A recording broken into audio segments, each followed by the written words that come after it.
I want to thank the organizers for arranging this session, and more importantly, our Prime Minister for announcing this 100 smart cities event, 100 smart cities in India. I think the most important thing about that fact about that announcement is that the government is recognizing urban living is the way to go. So in the past, we used to say, from the Gandhiji era onwards, the soul of India lives in villages, and everyone was concentrating on improving the village life. At one point, the urban development continued to grow. At one point, we realized that it is time to move into the improving the urban lifestyle. So in my session, I cover about who we are, Smart City Kochi, and some of our investors' other investments, and we talk about the best practice about Smart City Kochi, then what sets us apart different from others, some of our co-developers and some of the developments so far. So Smart City Kochi is a joint venture between Dubai government and government of Kerala. The 84% is owned by Dubai Holding, and TCOM is a subsidiary of Dubai Holding. 84% is owned by them, 16% by government of Kerala. So we started 4 years ago in 2011, and the first 2 years was in the early stages of studies, and also 2013 I joined and we get started the project. In the last 2 years it's been running. So if you give a small introduction about Dubai Holding, all I have to say is if you look at Palm Jumeirah or Mall of the World, all these things are developed by Dubai Holding. So this TCOM is a subsidiary of Dubai Holding. If you look at Dubai Internet City, Dubai Media City, Science Park, Education, ICT, in all over the places, this TCOM has a great expertise and developed park there. So at one point, TCOM decided to go do an internationalization of their expertise. So they selected, there were choices in selecting tier 1 cities and tier 2 cities. And they specifically selected tier 2 cities. And when they selected tier 2 cities like a Kochi, there was multiple options of developing it. So this is actually very critical. And if you look at any other city's development, the people come and put IT parks. They put IT building. They forget about the rest of the place. They forget about where do they live, where do they come, where do they go, how do they live, everything is forgotten. So in the case of a developing country, the Dubai realized that in the case of a developing country, if you go and set up economic development, the only way it can be sustainable is doing a smart city. There's no doubt about that. Because you should not hamper the existing cities. They should not pay. As an example, people used to say in Hyderabad, I don't know if it is true, they used to say in Hyderabad, before this IT came to Hyderabad, we had power, water, everything. When all these things come, the existing city people actually started losing some of these benefits.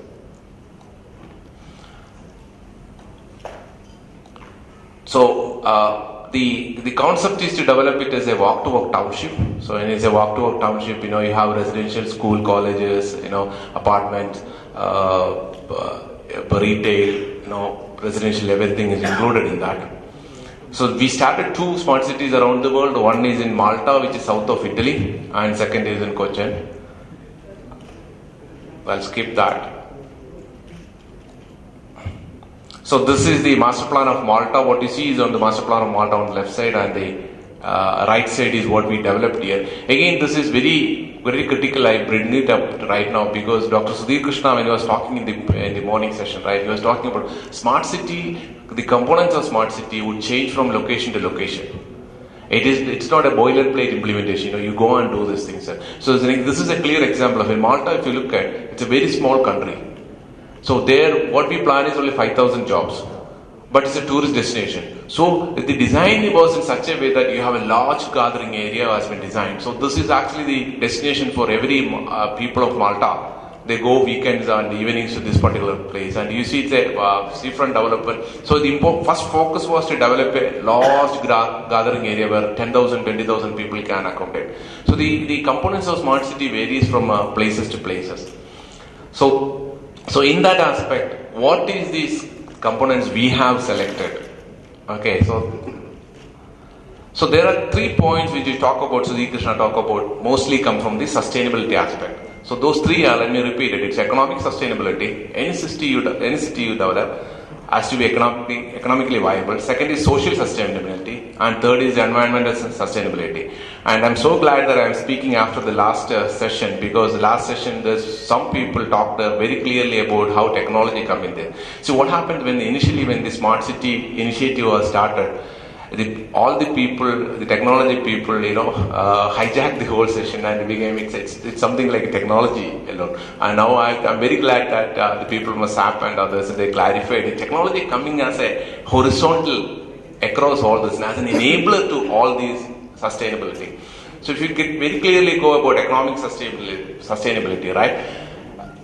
You should make sure that there is people have jobs in that city, so that they could actually work and develop that, create the wealth there. So there has to be an education and workforce development should happen within the city. And socially is residential, and talk about giving a good quality of life and entertainment. And environmental, we talk about energy use, waste management, water management, all those things come in there, spread across. So these are the 3 pillars we used when we designed. There's another way of looking at this, how do all these components benefit the citizen? So educated decisions, like what time your bus is going to come, what time you are going, better quality of life, less resource usage, like zero discharge, easier access, you talk about metro, water taxi, everything coming there, and finally you are not tolling the existing system. There is no wastage given to other people. With that, I'll just show you some of each angles of Smart City Kochi. In the economic sustainability, so we have 246 acres of land, which we took it from the government of Kerala. In Kochi, 246 acres is something like 2,000 acre of in Telangana, because we are very small state with very high density population. So in 246 acres, half the land is being specifically for developing the office spaces. So what you see, all the pink, that color is the entire office spaces there. So we plan to create 90,000 jobs. So 90,000 jobs, we started from there working backward. So we are talking about 6.5 million square feet of office space being developed.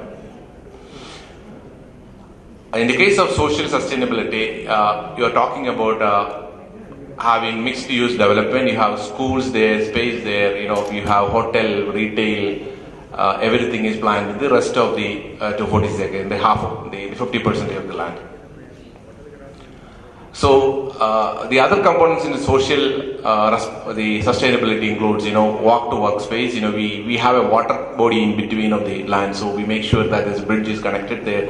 We have recreation area there. We have retail with all within the walking distance. That will reduce the carbon. This is a state-of-the-art school being developed by GEMS Education, one of the largest developers in the world. He has around 250 schools in 100 plus countries. So Bill Clinton is actually the foundation chairman of their foundation. So this is we talked about how transport system should be very well connected with the smart cities. In our case, we are talking about Cochin Metro. We're talking about Cochin Metro is directly connected to our smart city. We have water taxi comes there. So the water taxis today, a lot of people in Kerala uses water taxis to commute to the work. So we also have buses and taxis connecting to there. So that gives a multimodal transport hub within the city, which is being designed today. So pedestrian network, it's interestingly, every city should provide a pedestrian and bicycle walkway. So there are around 8 kilometers of bicycle walkways has been provided inside this. Trails and a riverfront promenade. This city has 6.5 kilometers of riverfront. So we actually made sure that there's a large promenade has been created, so people could go around, part of their work time, they could go out and rest themselves. The natural parks are being retained, the hilltops are being retained as is without demolishing it. Butterfly parks are being introduced. So what we did was, the master planners they did a landscaping zones. They created each and every zones within the area. So overall, we are talking about 13 million square feet and $1 billion investments. Environmental sustainability, this is where around more than 30% is green belt is retained within the area. So total open space including roads and all, it's more than 60%. So buildings come only in 30% of the areas. So green LED certifications. So this is an interesting point, because every building we designed in such a way it is minimum LEED silver. Every building has to be minimum LEED silver. So the first building is LEED platinum. So we put automated rating. STP, Dr. Sudhir Krishna mentioned about distributed STPs there. It is very well implemented in our place. It is not a concern. We even, there was a lot of discussion on using a centralized the chiller plant. We talk about centralized version distributed. So we eventually decided to go to distribution even for that. Though there will be a lot of savings on the centralized one, but for planning purpose and implementation, we found it to be very difficult. Zero discharge, that's again another interesting point there. When you talk about the best practices, the STPs, waters we recycle into the office space for mostly on the AC chillers and others, and for the flushing requirement. But when you have an STP for residential apartment, people found it reluctant to use it for flushing requirement. Because if you close the building apartment for a week and if you come back, there's whatever water stayed there, people are not very comfortable. So what we did was, we put piping from the residential to the commercial area. So we started charging, distributing and selling the grey water. And of course, rainwater harvesting it's a must there. So waste management, again, zero discharge, separate network for distributing treated versus reuse, distributed water treatment, waste treatment plants. The stormwater management in Kerala, it is very critical. We get 6 months of rain, so we have to make sure that we have proper biosale, proper filtering mechanism in place before we let the water go to the river. Rainwater reservoir, this is another critical. So when we went for the environmental clearance, very clearly we make sure that 2 months of water is we take it from the rainwater. So we have large ponds which we created, which is spread across our 246 acres of land. So we can we can store this water as well as recharge it. Waterfront development, so waterfront walkways, which we talked about it already, and technology as an enabler. So one thing we found in the technology as enabler is, so we come up with a digital master plan. We come up with a set of features, what is required throughout an area. As an example, I can tell you a few examples. One is fire. Today, in one of the parks previously I worked at, one of the CEOs used to tell me there was a fire in one of their building, and CEO himself came to know after it came in TV. It was like such an embarrassment for them. So what we do is we integrated every building's fire into a single network and connect to the nearest fire station. And we have a command center there, command and control center, which we are under construction right now. So once that is ready, as an example, entire videos will be integrated, entire lifts will be integrated, entire parking space will be integrated. Entire metering is integrated. So all this, some of this thing can be actually sold as a service. An example, let's say you have a badge you use there. You can use that badge for using it in the cafeteria also. Pay the money as well. So it will be deducted from your salary straight away. So anyway, so all these are integrated under a one command and control center. So we also do the model of, so this is a greenfield development, okay, so this will be slightly different from some of the brownfield city conversion. We also use the model of co-developers, where we lease land to the co-developers and get them on board. So some of the retail, hospitals, schools are being developed by co-developers. It's around 4 million square feet of area. So this is actually another interesting thing. So before I start this session, I was telling some of the people how important the first two aspects are. The first one is you need to have a very clear implementable mechanism, which we call it a single window clearance board. Today, any building approval, any pollution approval, anything within Smart City Kochi is given by us within 45 days. The way it is government has implemented is government has constituted a body called single window for us. It's been chaired by principal secretary. Okay, so if you are a builder, you give an application, I distribute it to all the people. So within 30 days, principal secretary calls for a meeting with all the stakeholders. If you don't come for the meeting, if you don't give any comment, it is deemed approved. So they come for the meeting. In that meeting, they decide. In that meeting, they decide to whether they give the approvals immediately. The second important thing is environmental clearance at master plan level. So this is any greenfield development, anyone plan is you take a master plan and you go ahead, get one environmental clearance. You don't go at the individual level to get a clearance in that aspect. The others are standard things which is being given to everybody. Okay. So this is our first building of LEED Platinum building. It is getting inaugurated in June. The only thing different from is we have made sure large open space are there. It is a LEED Platinum building. So this is the actual view of the building. So that's all I have.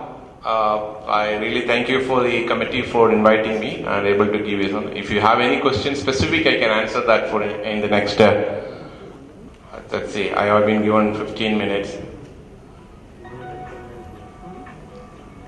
So I have a couple more minutes left. So if any specific, I can answer that. Please.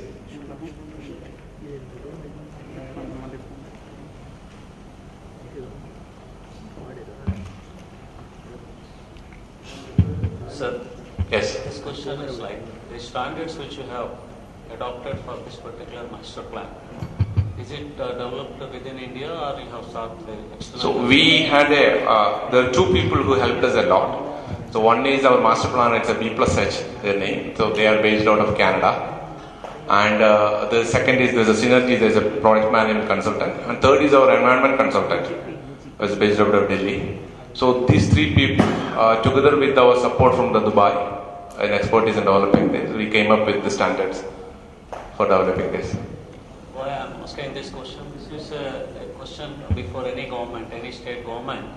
But once you adopt the standards from outside for a speedier project, how this is made sustainable within your government? So as an example, you have it to be. That's what I said. There is no boilerplate implementation of any of those things. Okay. So let's take case of a green, not a brownfield development. If that particular city has sewage treatment is a major problem, then you should focus on sewage treatment as your primary focus. There is no. In our case, also some of the standards are brought in. We had to change it because it rained 6 months in Kerala. If you ask me to use your STP water for landscape development, it is not possible. For 6 months it's raining. You cannot use that water. It has to be used for the chiller plant. So you need to put an additional second level of filtering so that you can use that water for the chiller plant. So place to place, location, the smart city, the parameters will change. You could adopt that. Okay, sir. Thank you very much.